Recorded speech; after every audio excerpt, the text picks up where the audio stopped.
Hello all, welcome to law school. आज के हम लेक्चर में प्राइवेट डिफेंस करने जा रहे हैं, जो कि आपका सेक्शन 96 से लेके 106 तक कवर है अंडर आईपीसी। तो 96 करने से पहले हम ज़रा डिवीजन जान लेते हैं कि 96 से लेके 10 सेक्शंस डिवाइड कैसे हैं। तो 96 जो आपका सेक्शन है वो ये बताता है कि पर्सन के पास प्राइवेट डिफेंस का एक राइट है। Why? Because self defence is the best help in the criminal law, right. अब 96 के बाद जो 97 सेक्शन कहता है कि जो राइट टू डिफेंस है आपका बॉडी अपनी या किसी और की और प्रॉपर्टी, इसको बचाने के लिए कोई हार्म अगर हो रहा है, अपनी प्रॉपर्टी या किसी और की प्रॉपर्टी, अपनी बॉडी या किसी और की बॉडी को बचाने के लिए हम प्राइवेट डिफेंस का जो है राइट यूज कर सकते हैं। और 98 क्या कहता है? 98 कहता है अगर कोई आप पे ऐसा हार्म हो रहा है, कोई ऐसा पर्सन कर रहा है जो इनकैपेसिटी में है। इनकैपेसिटी में कैसे है वो? अनसाउंड माइंड का है, चाइल्ड है, या फिर कोई और है जो हमने लास्ट लेक्चर में डिफेंसेस पढ़े थे जिसमें मेंजरिया नहीं होता, इंटॉक्सिकेटेड है, इनवॉलेंट्री इंटॉक्सिकेशन है, तो या मिस्टेक ऑफ फैक्ट है, उन केसेस में जो उसका तो वो प्रूव हो जाएगा डिफेंस, क्योंकि उसका कोई मेंजरिया नहीं है। बट आप उन केसेस में भी अपना बचाव जो है कर सकते हो प्राइवेट डिफेंस का राइट यूज करके, ठीक है। तो 98 जो सेक्शन है वो आपकी ये बात कर देता है। अब आया 99। 99 कहता है कि देखो आपको हम प्राइवेट डिफेंस तो दे रहे हैं बट कुछ एक्सेप्शंस भी, ठीक है। तो 99 जो है एक्सेप्शंस की बात करता है। अब फिर से आ जाओ बॉडी पे। जो 100 से लेके 102 के सेक्शंस हैं वो आपकी बॉडी रिलेटेड प्राइवेट डिफेंस की बात करते हैं। अब 103 से लेके 105 की वो प्रॉपर्टी को रिलेटेड आपके प्राइवेट डिफेंस की बात करते हैं। अब बच गया 106। 106 ऐसे बात करता है कि जब आप अपना राइट ऑफ प्राइवेट डिफेंस किसी इनोसेंट पर्सन के अगेंस्ट लगा लेते हो। समझ लग गया आपको 96 से लेके 106 सेक्शंस आपके जो है कैसे डिवाइड करे गए हैं। अब देखो 96 तो मैंने आपको बता दिया क्या होता है। अब इसमें ये कह रहे हैं कि आप अगर किसी को आप अपना right to private defence use कर रहे हो but there should be the reasonable harm और reasonable force should be use, means repel should be force from force. ये नहीं कि आपको कोई सिर्फ डरा रहा है, आपको ऐसे मतलब जस्ट दिखा रहा है और आप उसका पूरा ही मर्डर कर दो। नो, देखो मर्डर वाला भी आपको इसमें है, प्रोविजन दी है, जब आप डेथ कॉज कर सकते हो वो भी, but under certain circumstances. So what does court want to say, या you can say law maker want to say कि यू ओनली तब आप अपना उतना ही रीजनेबल हार्म आप उतना ही करो जितना उस टाइम पे उस सिचुएशन के लिए बिल्कुल जायज हो। आप अपने जो रीजनेबल हार्म को एक्सीड मत करो, ठीक है। अगर आप एक्सीड कर दोगे तो आपका राइट टू प्राइवेट डिफेंस जो है नहीं लगेगा। और ये कह रहे हैं burden of proof should be on accused. हमने लास्ट लेक्चर में पढ़ा था जो आपका सेक्शन 105 है, 105 ऑफ इंडियन एविडेंस एक्ट, ये कहता है कि जो आपका बर्डन ऑफ प्रूफ होता है वो क्लेमेंट के ऊपर होता है। जो क्लेम कर रहा है अपना ये डिफेंस, उसको ही प्रूव करना पड़ेगा कि हाँ जी मैंने ये एक्ट तो करा था क्योंकि ये सरकमस्टांसेस थे। तो सारा बर्डन ऑफ प्रूफ जो है वो अक्यूज्ड पे है, जो अपना प्राइवेट डिफेंस का जो राइट है वो जो यूज कर रहा है। समझ गए? अब आपको इसको समझाने के लिए एक केस बताती हूँ, हमसा वर्सेस स्टेट ऑफ केरला। इसमें क्या हुआ था, जो डिसीज्ड था, डिसीज्ड हो जो जिसकी डेथ हो गई, उसने क्या करा, एक्यूज्ड के फादर को नाइफ से स्टैब करा, और एक्यूज्ड ने क्या करा, डिसीज्ड को एक बार स्टैब करा। फिर उसके तक तो ठीक है, उसका प्राइवेट डिफेंस लग गया, बिकॉज प्राइवेट डिफेंस क्या कहता है कि बॉडी को लिए आप लगाओ अपनी या किसी और की। उसने अपने फादर की बॉडी को प्रोटेक्ट करने के लिए उसको नाइफ से स्टैब कर दिया। बट अब उसने क्या किया, एक स्टैब करने के बाद उसने अपना दोबारा स्टैब करा। जो उसने सेकंड स्टैब करा उससे क्या होता है, वो अपनी पावर को एक्सीड कर जाता है रिपेल फ्रॉम फोर्स, कहा ना, फोर्स फ्रॉम फोर्स, ठीक है, there should be the reasonable harm. जब वो दूसरा स्टैब कर देता है उससे क्या होता है, उसका राइट टू प्राइवेट डिफेंस का जो राइट है वो एक्सीड हो जाता है और उसको लायबल ठहराया जाता है। तो आपको समझनी है कि आपका जो रीजनेबल हार्म ही होना चाहिए। अभी नेक्स्ट, अब देखो हम पढ़ेंगे सेक्शन 97।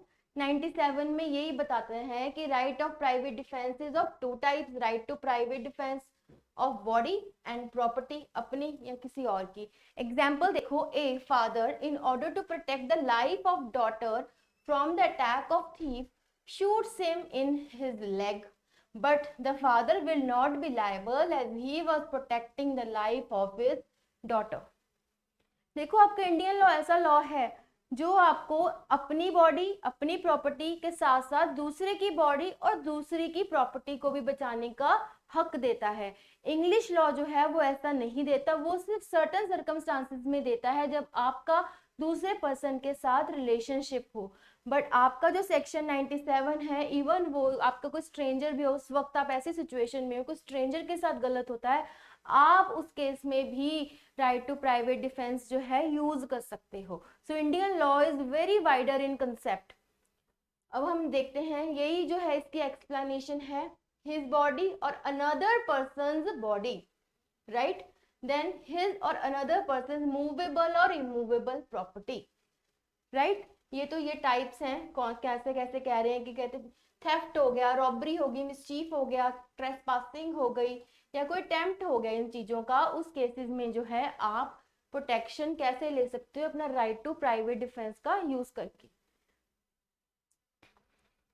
अब 98 सेक्शन 98 मैंने आपको पहले बताया था कब यूज करना है, act of a person of unsound mind. अभी देखो पढ़ेंगे हम, person acting under mistake of fact 76 79।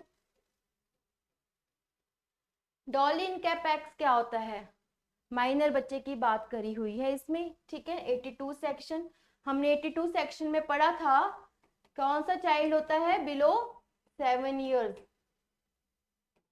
Maturity of understanding 83, इसमें 83 section, 82 section, 84 section unsound mind का, 85 सेक्शन इंटॉक्सिकेशन। देखो 86 नहीं मैंने लिखा, क्यों नहीं लिखा, क्योंकि उसमें वॉलंटरी इंटॉक्सिकेशन होती है। इसमें हम जो बात कर रहे हैं इनकैपेसिटी की बात कर रहे हैं, जब इंटॉक्सिकेशन उसकी इनवॉलंटरी होगी अंडर सेक्शन 85, राइट। वैसे तो आपका सबके लिए है, बट इस सेक्शन के अंडर 98 सेक्शन के अंडर हमने 85 की ही बात करनी है, ठीक है। तो इसमें ये कह रहे हैं, देखो इन सबके पास तो ऑलरेडी डिफेंस है, ठीक है, under chapter 4 of IPC, but still ये तो बच जाएंगे अपने एक्ट से इन केस इनमें से कोई भी पर्सन आपको मारने की कोशिश कर रहा है। अगर मान लो आप बिल्कुल ही अटेम्प्ट कर दिया था, आपने फटाफट अपना बचाव करने के लिए उसको पुश कर दिया या उसको पीछे कर दिया या उसको डरा दिया या जो भी सर्टेन हार्म आपने कर दिया, ये तो फिर भी बच जाएगा, because these persons will have the general defense under chapter 4 of IPC।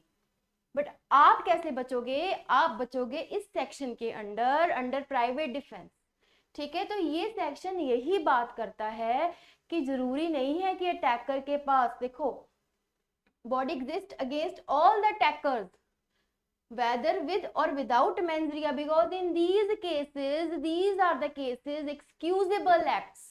हमने लास्ट लेक्चर में पढ़ा था एक्सक्यूजेबल एक्ट्स हैं because there is no mens rea, right. अब नेक्स्ट एग्जाम्पल देखो इसका, A attempts to kill G under influence of insanity where A will not be held guilty, right. इसको तो कुछ नहीं मिलेगा क्योंकि इसने इंसेन है वो, but G can exercise private defence to protect himself from A. A person has the same right of private defense which he would have against the attacks of the same person। ये बात बहुत जरूरी है, ये section को basically हम तो कराते हैं, ऐसी प्रोपोजिशन आपके एग्जाम में आ जाती है just to confuse you. You don't use your legal capacity of mind, आप लेमैन की तरह सोच के कर देते हो कि यार वो तो बेचारा ऐसे था, उसकी तो कोई गलती नहीं है, बच्चे की कोई गलती नहीं थी, या तो वो पागल की कोई गलती नहीं थी, हम इसको प्राइवेट डिफेंस नहीं यूज करना चाहिए था। बट नहीं, ये सेक्शन ये कह रहा है चाहे बच्चा हो, चाहे पागल हो, इनसेन पर्सन हो, या कोई बंदा मिस्टेक ऑफ फैक्ट के अंदर काम कर रहा हो, या इंटॉक्सिकेटेड हो, आपको क्या करना है, आपको अपना प्राइवेट डिफेंस इन केसेस में अगर आप पे कुछ अटेम्प्ट हो रहा है, you are you have that right, you are eligible for it and you can use your right to private defense, right? अब आपको ये सारा समझ लग गया होगा। 99 acts against which there is no right of private defense। देखो ये बेसिकली एक्सेप्शंस हैं, ध्यान से देखना, ये बहुत कंफ्यूजिंग सेक्शन होता है कई बारी। कहते एक्ट ऑफ पब्लिक सर्वेंट या उसके आगे in the direction of public servant but in good faith and in his colour of his office. अपने ऑफिस के दरमियाने में, अपने वो गुड फेथ में जब कोई एक्ट करता है, ऐसा एक्ट जो आपको हल्का फुल्का हार्म पहुंचा रहा हो, बस इसमें ये बात याद रखनी है कि कुछ ग्रीवियस हर्ट या डेथ का एप्रीहेंशन ना हो, ठीक है। आपको ये भी कंडीशन देखनी है कि act must not cause grievous hurt और death, person should know that the act is done by public servant, right. आपको जब कोई बंदा है उसको पता होना चाहिए जब वो अपना प्राइवेट डिफेंस उसको नहीं यूज करना, क्यों नहीं यूज करना, उसके नॉलेज में होना चाहिए कि ये जो एक्ट है पब्लिक सर्वेंट कर रहा है। फॉर एग्जाम्पल, क्या आप कोई पुलिस ऑफिसर सिविल ड्रेस में चले जाता है अरेस्ट करने, ठीक है, और पर्सन उसको अरेस्ट करने की कोशिश करता है, वो अटैक कर देता है कि मैं क्यों जाऊं, तो इस केस में पर्सन लायबल नहीं ठहराया जाएगा, बिकॉज उसको पता ही नहीं था, सिविल ड्रेस में था, उसको पता ही नहीं था कि वो एक पुलिस ऑफिसर है, ठीक है। अब देखो लाठी चार्ज हो रहा है आप पे, हार्म कर रहे हैं आपको, और आप उस केस में पुलिस ऑफिसर को ही रिवर्ट बैक कर दो कि कोई अटैक करके, इस केस में आपको कोई प्राइवेट डिफेंस नहीं मिलेगा, बिकॉज वो जो ऑफिसर था या कोई लाठी चार्ज था वो एक डायरेक्शन पे हो रहा था, ठीक है, पब्लिक सर्वेंट कर रहा था इन गुड फेथ, ठीक है, या फिर कह लो अपने ऑफिस के उसके दरमियाने में। तो इन केसेस में आपको प्राइवेट डिफेंस नहीं मिलेगा, सिर्फ तब मिल सकता है जब आपको लगे कि नहीं वो पब्लिक सर्वेंट नहीं है, ठीक है।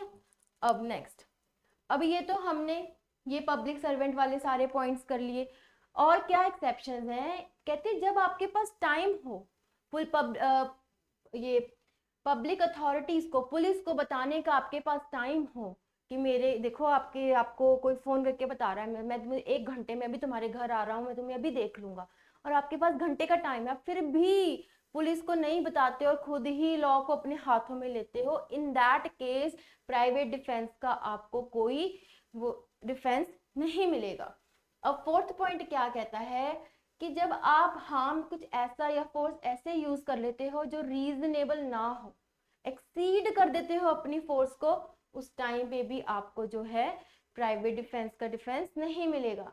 No reasonable apprehension of hurt, जब आपको पता है कि कोई ना मेरे को हर्ट हो रहा है, ना कोई ग्रीवियस हर्ट हो रहा है, ना कुछ मेरी डेथ कॉज हो रही है, अब फिर भी दूसरे पर अटैक कर देते हो, तो उस केस में भी आपका जो है ये डिफेंस आपको नहीं मिलेगा।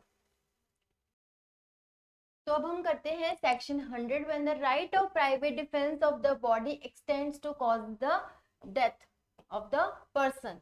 तो किन केसेस में जो है आपको जो है डेथ करनी अलाउड है, वो है पहला असॉल्ट, जब आपको लगे कि ऐसा असॉल्ट है कि आपकी डेथ हो सकती है, आपकी खुद की डेथ हो सकती है, उस केस में आप दूसरे बंदे की जो है डेथ कॉज कर सकते हो।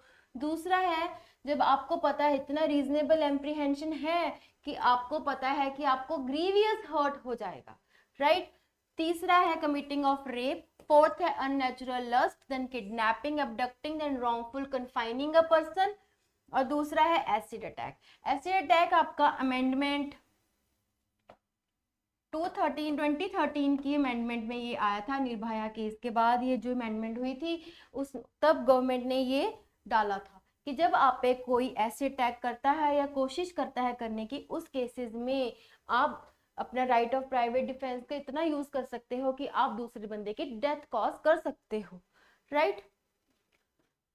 अब देखो ये वाला केस, इसमें क्या हुआ था, कोर्ट ने ये कहा था कि जो extend and limitations of the right of private defence of the body की इतनी हो सकती हैं कि इस बेसिकली इस केस में डिटेल उन्होंने डिस्कस करी थी कि आपकी जो है जो ये 7 पॉइंटर्स हैं, वैसे तो तब तो 6 थे, कि आप इतनी अपनी जो है रीजनेबल एप्रीहेंशन इतनी हो जाए कि आप दूसरे बंदे की जो है डेथ कॉज कर सकते हो। There must be no safe और reasonable mode of escape in that case, right, and then there is eminent peril to life और बॉडीली हार्म। तो इन केसेस में जो है कोर्ट ने कहा कि आप जो है दूसरों की डेथ कॉज कर, आपको बस याद रखने पॉइंट 1 2 3 4 5 6 एंड 7। अब चलते हैं हम नेक्स्ट पे 101। ये क्या कहता है कि आप, ये केस में बेसिकली ये बात करी गई है इस सेक्शन में कि आप कितना हार्म करो, बस डेथ कॉज आपको नहीं करनी है, ठीक है। The offence be not of any the description जो 100 सेक्शन में दी है, अगर उसके अलावा ऑफेंसेस हैं आप पे जो हो रहा है, तो आपका जो प्राइवेट डिफेंस का है जो राइट, वो एक्सटेंड नहीं करना चाहिए कि किसी की डेथ हो जाए या कोई ग्रीवियस हर्ट हो जाए। और ये रिस्ट्रिक्शंस आपको याद रखनी है 99 सेक्शंस की, उसको भी वो एक्सटेंड नहीं करना चाहिए, ठीक है।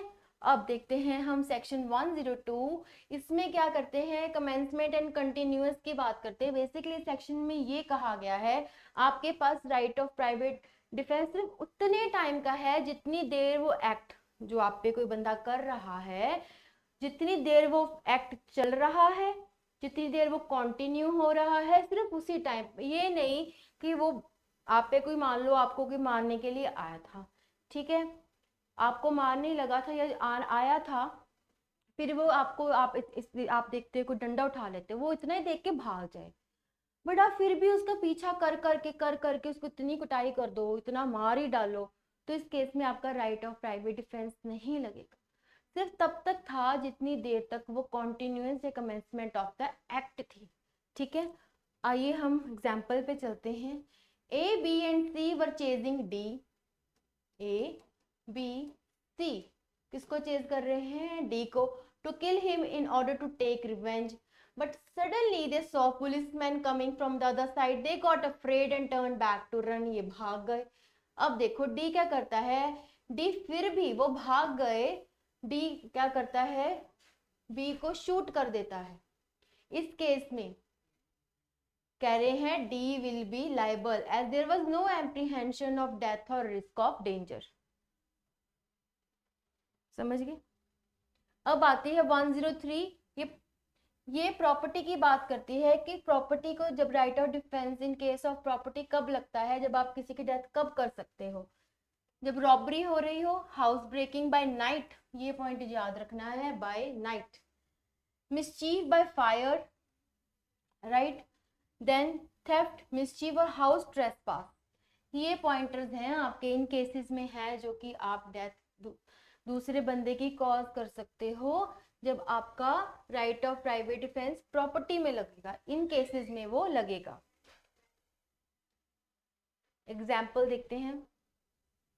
C attempts to stab D while committing burglary in D's house, ठीक है, there is a reasonable apprehension in the mind of D that C will hurt him grievously, so in order to save himself and property, C throttled D with a knife in his chest, causing death. C will not be held liable. ये property का आपका example है।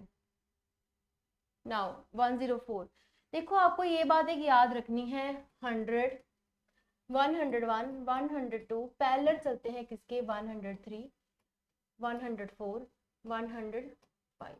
इसमें हमने करा था कब death cause कर सकते हैं, इसमें करेंगे कब डेथ नहीं कॉज कर सकते, सिर्फ हार्म कर सकते हैं।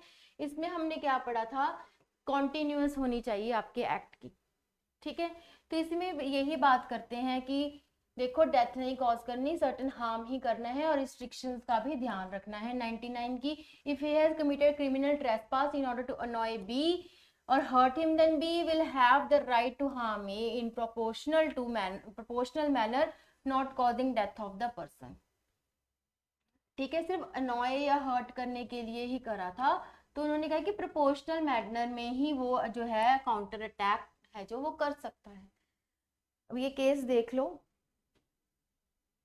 The three deceased along with other person had illegally laid a road through private property of the church. Basically इस केस में क्या हुआ था कि जो तीन इस केस में मरे थे वो क्या कर रहे थे, लेट रहे थे रोड पे जो चर्च के प्रीमिसेस में आती थी। ये देख के क्या हुआ, क्योंकि जो वो तीन बंदे थे उन पे कोई क्रिमिनल केसेस भी पेंडिंग थे। द थ्री जो एक्यूज जिन्होंने मारा वो चर्च को बिलोंग करते थे। इन्होंने एक्चुअली बैरिकेड लगाए इस रोड पे, ठीक है। देन ये लेट गए, तो deceased was stabbed by accused and Kerala high court said कि आपका यहाँ पे कोई प्राइवेट डिफेंस नहीं लगेगा क्योंकि आपने डेथ कॉज कर दी। वो तो जस्ट लेट देवर जस्ट लेट, यहाँ पे इलीगली चाहे बैठे थे पर वो लेटे कुछ आपको हार्म नहीं कर रहे थे, आपने बैरिकेड्स भी लगाए थे, बट स्टिल आपके पास इतना हक नहीं है कि आप किसी को मार दो, डेथ कॉज कर दो। अब आगे section 105 the right of private defense of property commences when there is reasonable apprehension of danger to the property. The right of private defense of property against theft continues until the offender has effected his retreat with the property. देखो right of, अब आप कहोगे कि ma'am property वाले cases में हमें कैसे पता चलेगा कि हमारा राइट एक्सीड हो रहा है कि नहीं हो रहा, कॉन्टिन्यूस में है कि नहीं है, तो इसके कुछ पॉइंटर्स हैं। ये पॉइंटर्स हैं, जब थेफ्ट हो रही है आपने असिस्टेंस के लिए पुलिस को बुला लिया, उस केसेस में आप अपना एक्सीड नहीं कर पाओगे, आपका कंटिन्यू नहीं होगा।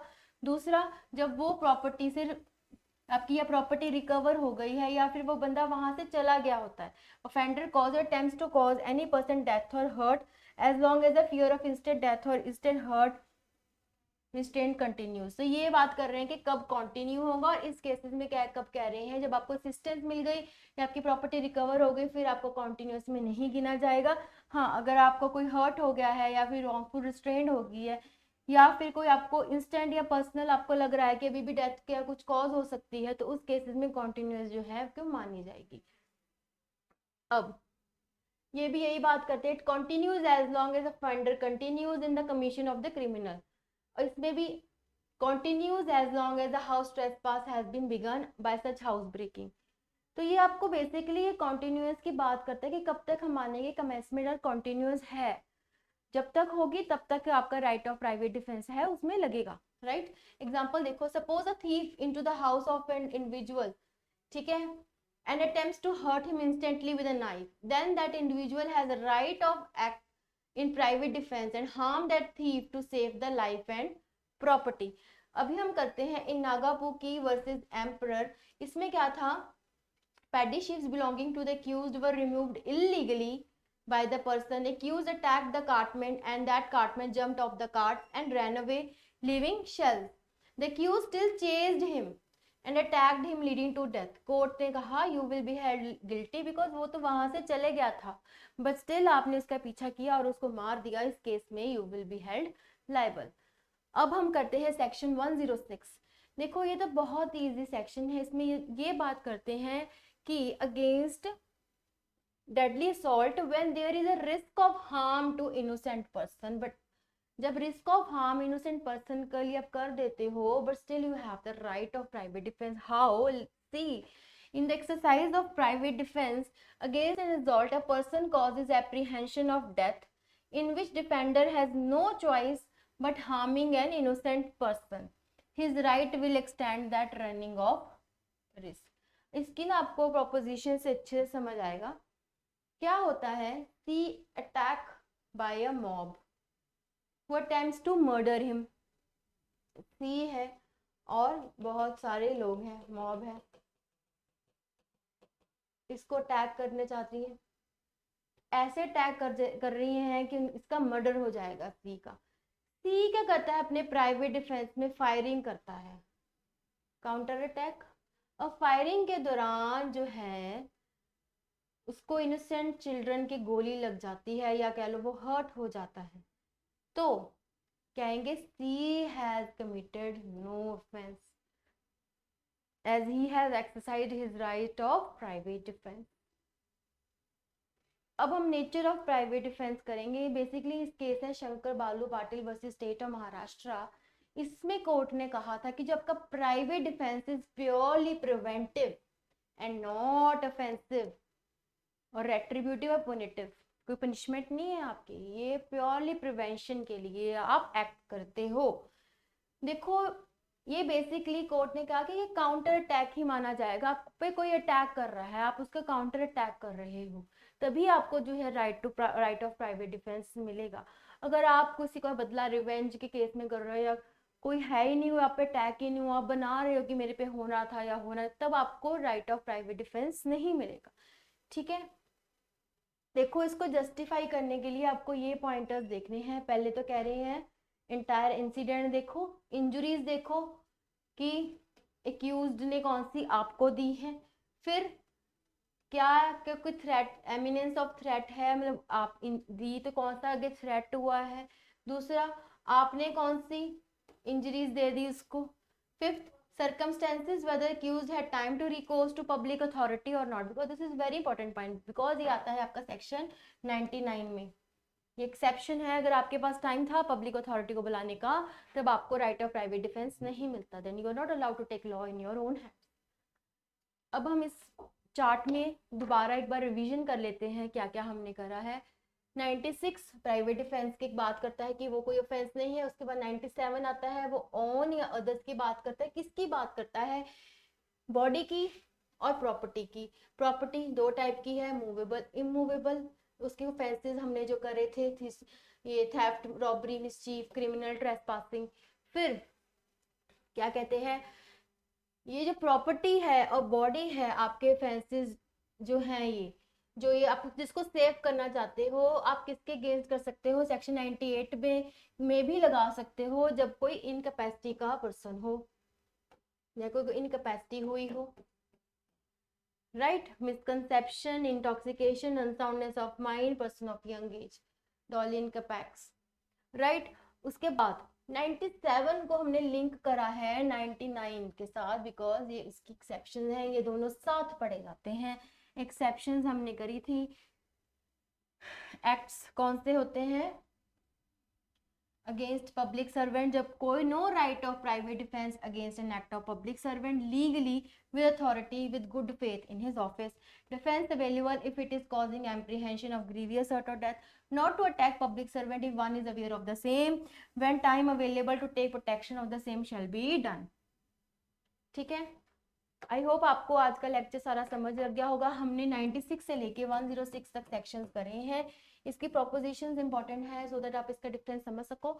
96 अगेन जनरल प्रॉपर्टी की, आपकी राइट ऑफ प्राइवेट डिफेंस की बात करता है। 97 ह्यूमन बॉडी और आपकी प्रॉपर्टी की बात करता है। 98 इनकैपेसिटी की बात करता है। 99 में एक्सेप्शंस हैं। 100 टू 102 अगेन ऑफ बॉडी बात करते हैं। देन 103 टू 105 आपकी प्रॉपर्टी की बात करते हैं। 106 आपकी इनोसेंट पर्सन की बात करता है। That's all in today's lecture. I hope you enjoyed it. Thank you so very much.